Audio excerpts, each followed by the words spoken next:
Hi there, I'm Jennifer, just your average straightforward person with quite a tale to share. It's a story of heartbreak, resilience, and unexpected strength. A few years ago, life threw me a curveball I never saw coming. My husband Frank and I were living what seemed like the perfect life. Our cozy suburban home, our dog Billy, and dreams of starting a family. But then, out of nowhere, our lives took a sharp turn. I experienced a miscarriage that hit us like a relentless blow, shaking us to our core and challenging our marriage. We suddenly found ourselves lost in a whirlwind of pain and confusion. Frank and I had always been a solid team, committed to facing life's challenges together. However, this loss casts a shadow over us, infiltrating every aspect of our relationship. Conversations turned into arguments, simple joys felt elusive, and the intimacy we once shared began to fade. Adding to the strain was my mother-in-law, Betty, who had been eager for grandchildren since the day we tied the knot.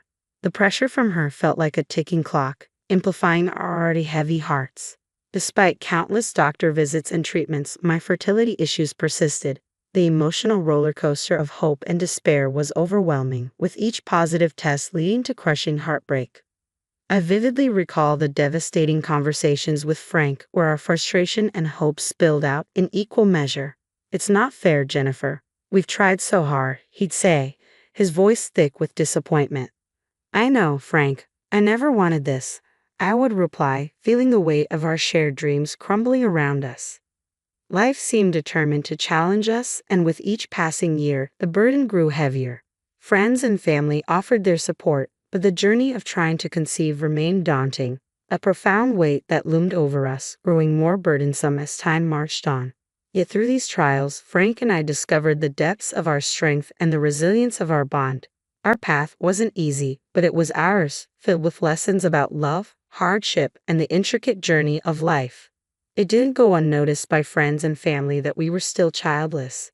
Their well-meaning inquiries about when we might welcome a little one often felt more like pressure than support. But Betty took it to another level entirely. Every family gathering with her turned into a relentless interrogation about our plans to start a family.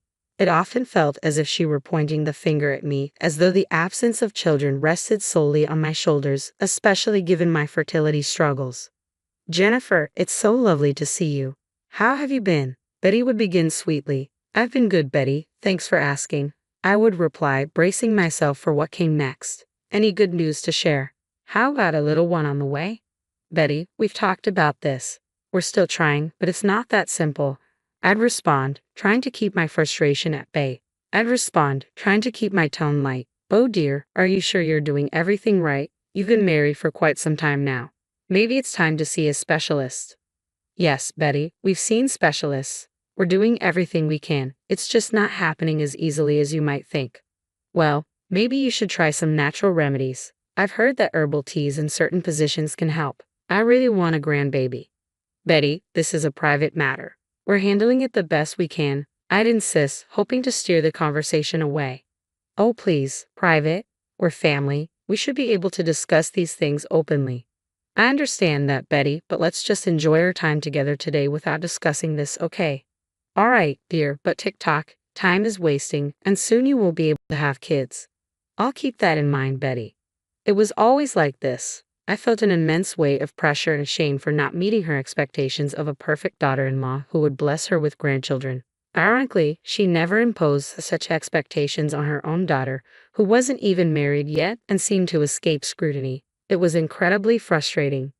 This period in our lives was tremendously challenging.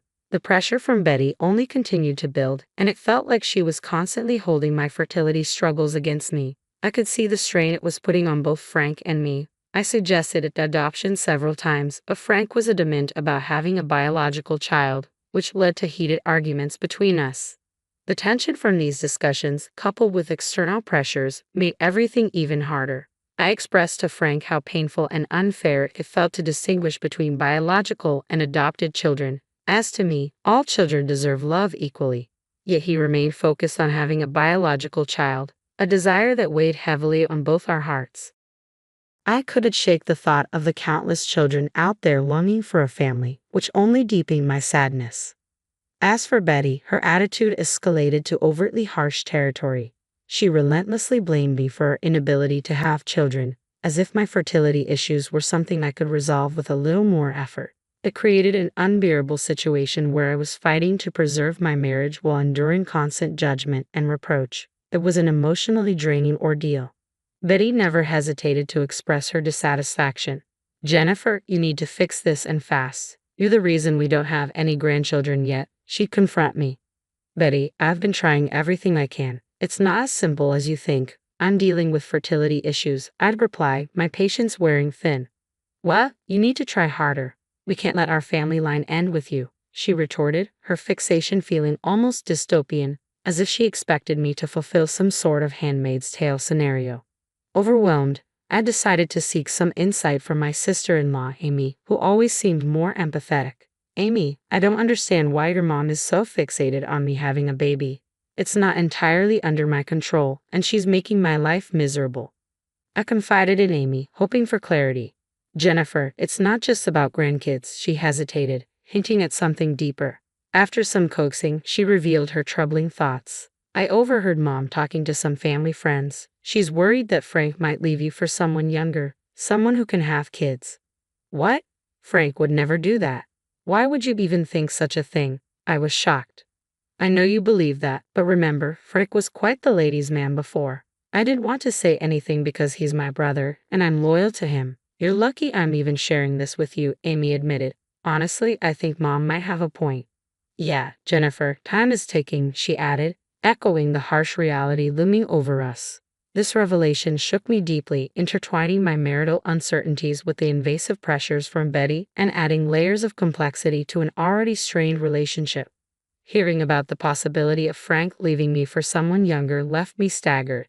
Amy hinted at a younger coworker, an intern around 25 years old, with whom Frank seemed to enjoy chatting a bit too much. The thought that my husband could even consider leaving me, or worse, engaging with other women behind my back, was shattering. My heart felt like it was being torn apart by the potential betrayal. After grappling with my suspicions and the agony they caused, I reached a breaking point. The distance between Frank and me had widened into an unbridgeable chasm, and I knew it was time for a confrontation.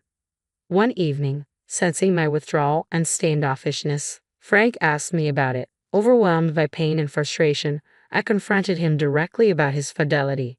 Initially, Frank denied everything, as anyone might in such a shocking situation, but as the conversation wore on, he eventually confessed to his indiscretions. The revelation of his affair with a younger coworker unleashed a torrent of emotions within me. In a moment of intense anger and hurt, I slapped him, a stark reflection of the pain he had inflicted.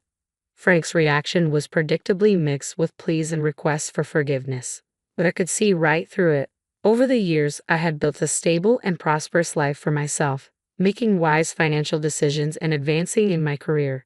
It dawned on me that Frank might have been holding on to our failing marriage, not just out of love or a desire for a child, but perhaps also to secure a financial safety net through potential child support payments in the event of a divorce. Feeling manipulated and used, I declared that I wanted a divorce. I was exhausted by the deceit and emotional turmoil. "How could you, Frank? How could you betray me like this?" I demanded, my voice shaking with disbelief. "Jennifer, please just listen. I messed up. I know I did. I'm so sorry," he pleaded, desperation dripping from his words.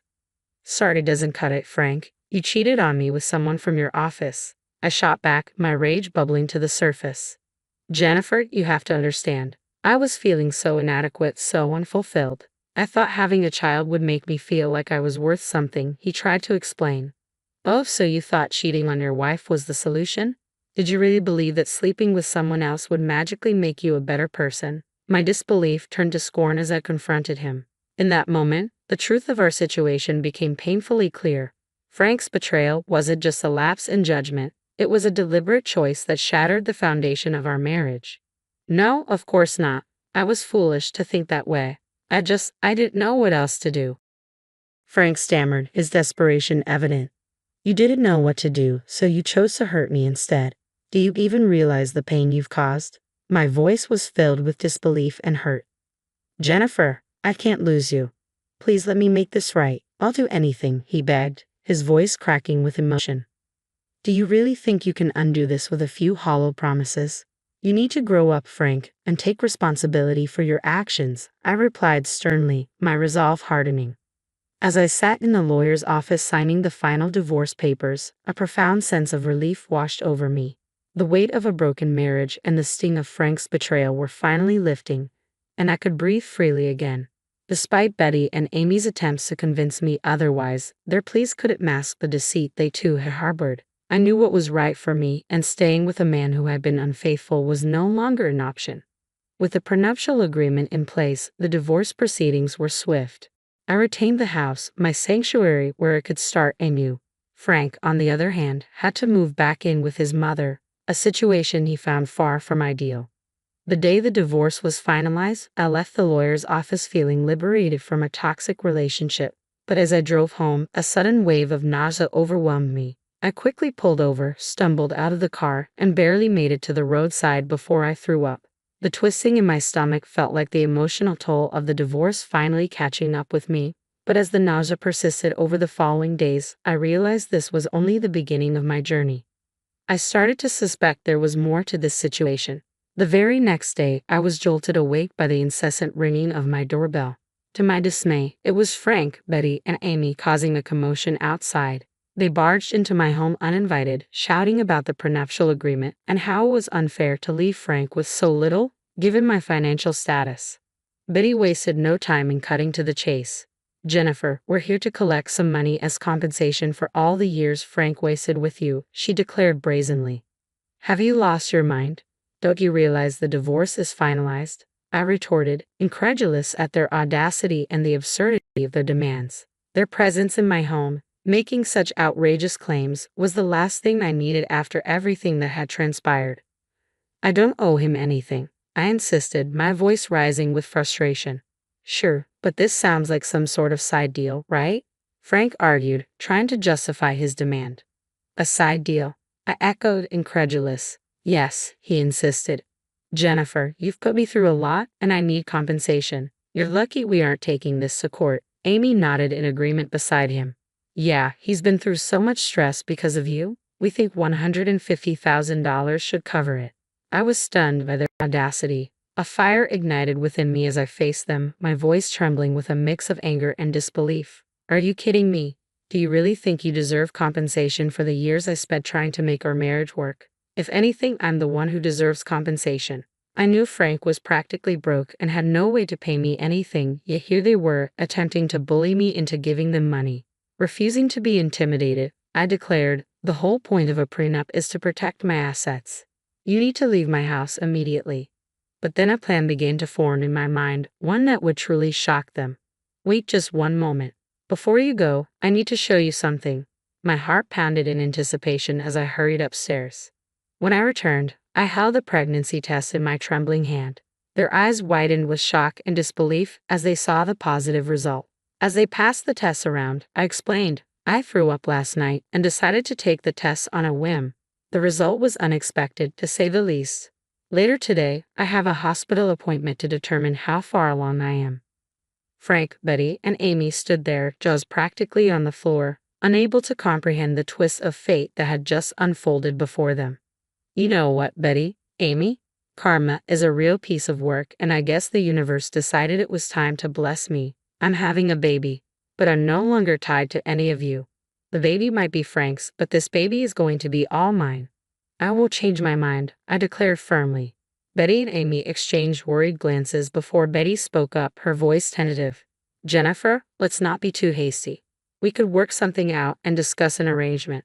Frank finally found his voice, mumbling incoherent apologies, his eyes brimming with regret. But I wasn't interested in any of it. I had endured enough of their manipulation and toxicity. No more arrangements, no more excuses. Get off my property, all of you, before I call the police. "I'm done with this toxic circus," I stated resolutely, my decision firm. I could feel their desperation to change my mind. But after years of their emotional pressure, I was unwavering.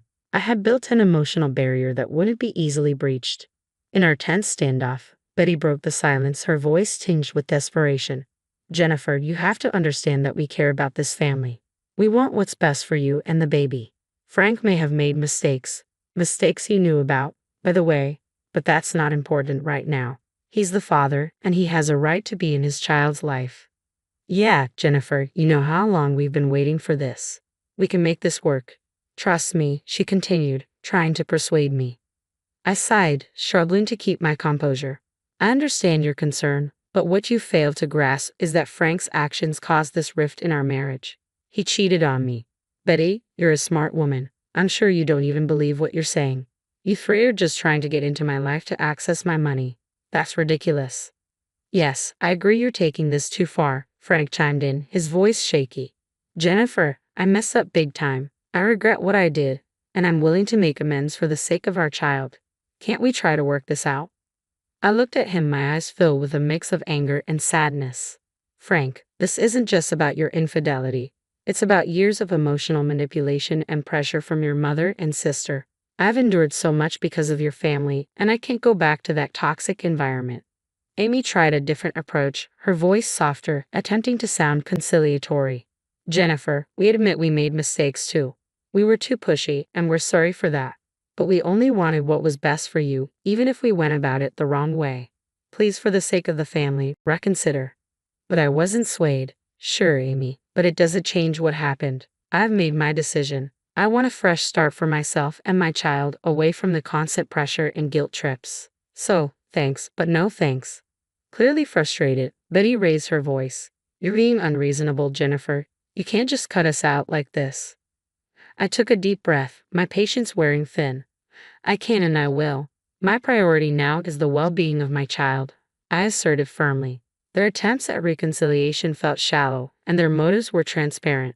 In that moment, I knew I needed to stand strong, not just for myself, but for the future of my child, free from the turmoil and the strings attached by Frank and his family. I've decided not to expose my child to such a toxic environment. You all need to leave. I won't change my mind, I stated, my voice resolute. Amy's eyes filled with tears as her voice trembled. Jennifer, please don't do this. We love you and want to be a part of your life and your baby's life. As I had mentioned before, you can have a relationship with the baby, but I will not compromise my happiness and mental health for anyone. Please, I don't want to repeat myself. I struggled to maintain my calm. Frank, who had been quietly weeping throughout the conversation, finally spoke up, his voice cracking with emotion. Jennifer, please reconsider. I'll do whatever it takes to make things right. I'm sorry about those girls. They meant nothing. I looked at him, feeling a pang for the man I once loved.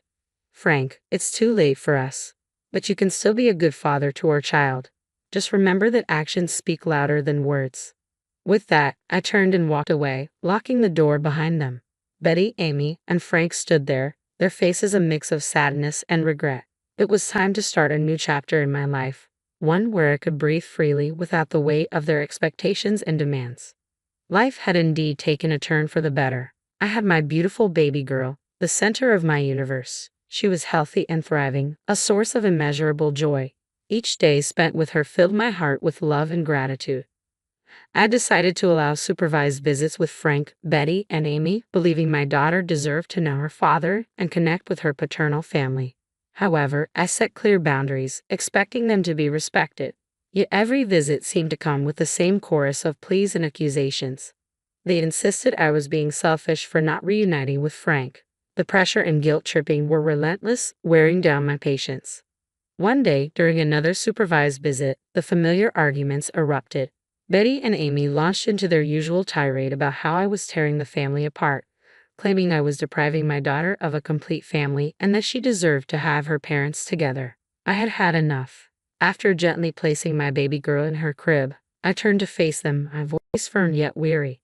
I've been patient, I began, ready to reassert my boundaries and defend the peaceful life I had fought so hard to create for my daughter and myself.